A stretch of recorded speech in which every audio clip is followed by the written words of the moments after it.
Lovable Saint Bernard learns life lessons in the frozen north. Call of the Wild follows 4.5-year-old Buck, a huge Saint Bernard and half-Scottish shepherd dog. Living a charmed life in Santa Clara Valley, California, with his owner Judge Miller, Buck spends time with Molly and Alice, Judge's daughters, with whom he enjoys long walks and plenty of fun. A cruel twist of fate leads Buck away from his home and thrusts him into the heart of the action in the frozen lands of Alaska, at the heart of the Klondike Gold Rush.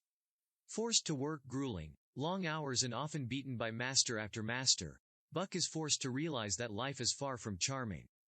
Call of the Wild may seem like another animal adventure story on the outside, but on the inside, it is about learning some of life's harshest and most challenging lessons. Buck sees things he never thought existed and experiences emotions and pain that no dog should ever feel. In the end, he learns life's greatest lesson, that no matter how much you run, no matter how much you try to deny it, your true self, your true life's calling will catch up with you in the end. Always be yourself. Just like Buck, you'll find that sticking to your true identity always gets you through. There is much to learn from Buck's journey, and while it is an emotional one indeed, the novel's deeper themes touch every person's journey through life. Whether living a charmed life, a problematic existence, or you're not sure where you stand, the hardships and lessons that Buck endures will open your eyes to things we should all understand. That love, devotion, loyalty, and being kind to others are the cornerstones of life. There is an excellent reason why Call of the Wild has been so wildly popular over the years and continues to be to this very day. It isn't about unwavering love of animals. It's about the deeper themes and the affection you will undoubtedly feel for Buck when you pick up the novel. Buck is quickly forced to realize that life isn't charmed for long. Buck is content with his lot. He is a lovable companion to Molly and Alice, and to his master Judge Miller. Buck, Molly, and Alice would often go on long walks in the countryside, and always alert and ready to pounce, Buck was willing to protect his two young friends with his life. The whole realm was his. He plunged into the swimming tank or went hunting with the judge's sons. He escorted Molly and Alice, the judge's daughters, on long twilight or early morning rambles. Jack London. Buck was happy, but little did he know things were about to change because far north in the frozen lands of Alaska, the importance of gold was beginning to flourish.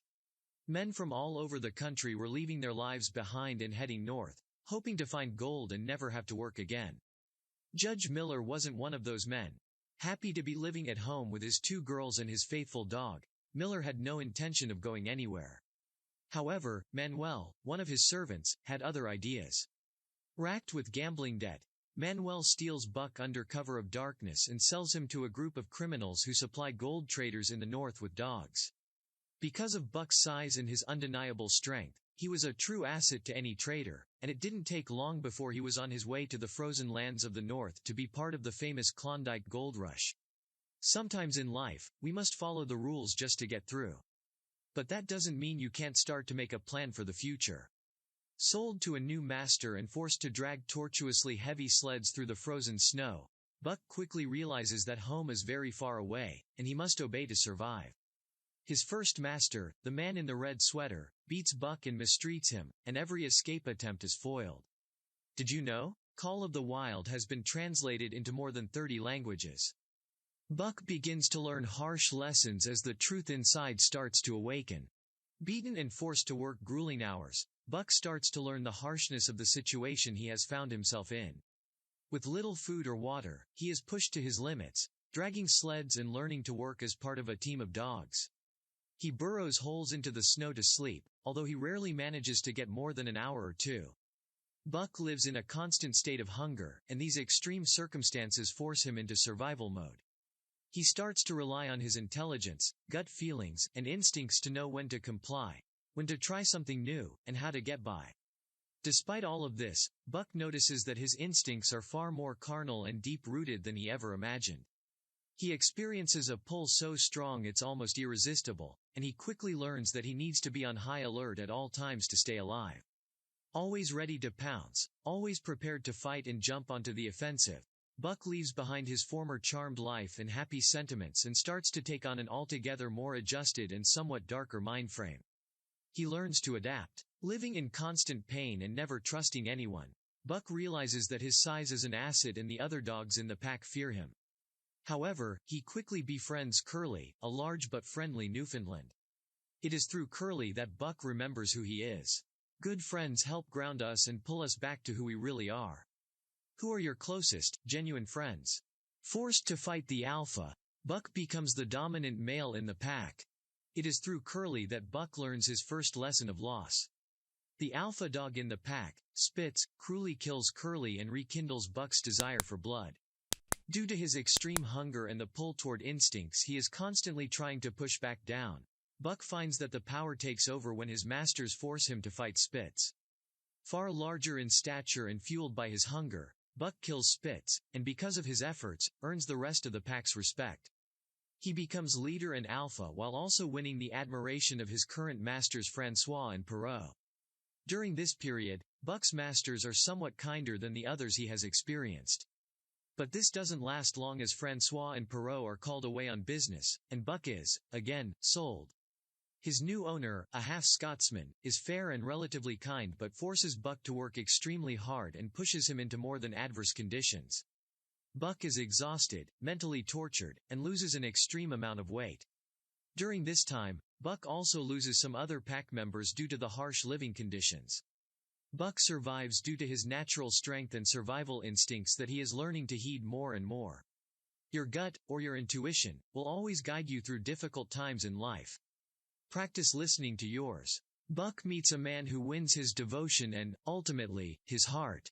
Once more, Buck and the rest of his pack are sold, this time to the haphazard and unprofessional trio of Charles, Hal, and Mercedes. Being from the South, Charles completely underestimates the conditions in the North, and is clueless about how to handle dogs of this size. Hal, Mercedes' brother, is a cruel man who beats Buck regularly and always carries a gun, knife, and a whip. The inexperience of the trio causes the pack's food supply to dry up far faster than it should, leaving the dogs starving and significantly lacking in energy. Driven almost insane by hunger and frustration, Buck refuses to comply with demands, leading him to be badly beaten. At this time, a mystery man named John Thornton appears on the scene. But love that was feverish and burning, that was adoration, that was madness, it had taken John Thornton to arouse. This man had saved his life, which was something, but, further, he was the ideal master. Jack London. John is a kind and helpful man, and upon seeing Buck's beaten state, he threatens the trio with violence if he sees the dog being hit once more. Buck instantly warms to Thornton, and his devotion is solidified when Charles, Mercedes, and Hal drown while trying to cross the ice. Sadly, many of the other dogs die too.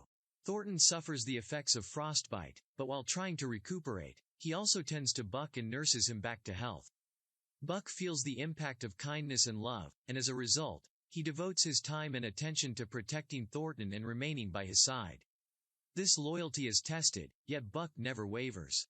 During these far more idyllic times for Buck, he sometimes ventures out into the forest during the evening when he hears a mysterious call, something that seems to be guiding him back home. The more he follows this call, the more he feels his instincts strengthen, a pull towards the wild and a desire to be tethered no more. No matter how far you try to run from your home, you'll always be pulled back in some way. The call is never far away. Disaster strikes and forces Buck's instincts to be unleashed in fury. Buck is Thornton's truest protector, always by his side and looking out for danger. He is there to save Thornton whenever anyone threatens or attacks him, and he does this many times. However, Thornton has big ideas and, like most men, has one eye on hitting the big time. During a successful gambling session, he wins $1,600 and, with his partners Hans and Pete, heads into the wilderness, where there are rumors of a lost gold mine.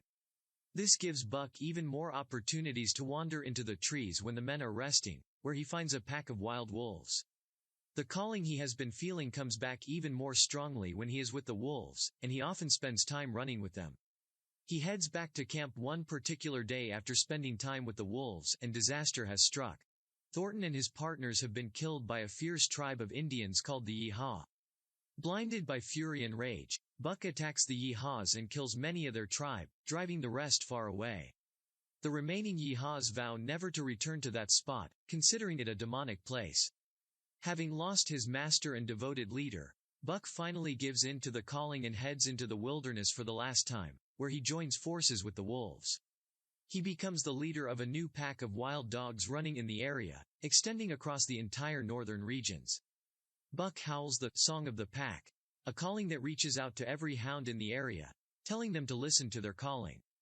The extreme emotions force Buck to face his instincts and see himself as his reflection for the first time.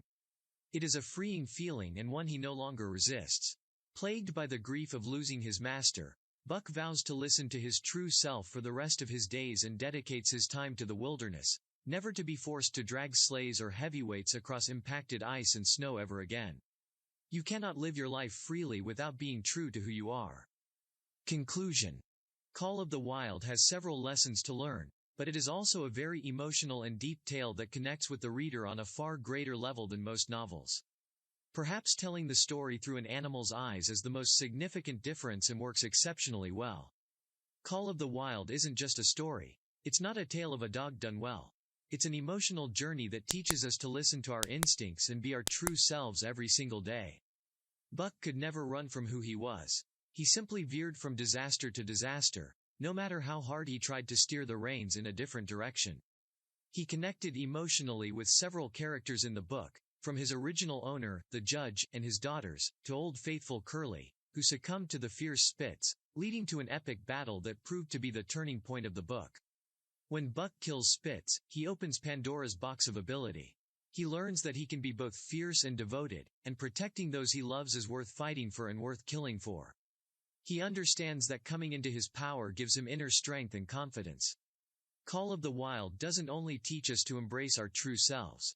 It also teaches us about morals and transformation throughout Buck's emotional journey. That's certainly a lesson we could all learn. Try this. 1. Who are your genuine friends? It's time to do a friend inventory and learn who is true to you. 2. Is there anything in your life that you do out of duty that you really don't like or feel suits your inner voice? It's time to cut unnecessary things out of your life. 3. Do you often have a pull towards doing something new?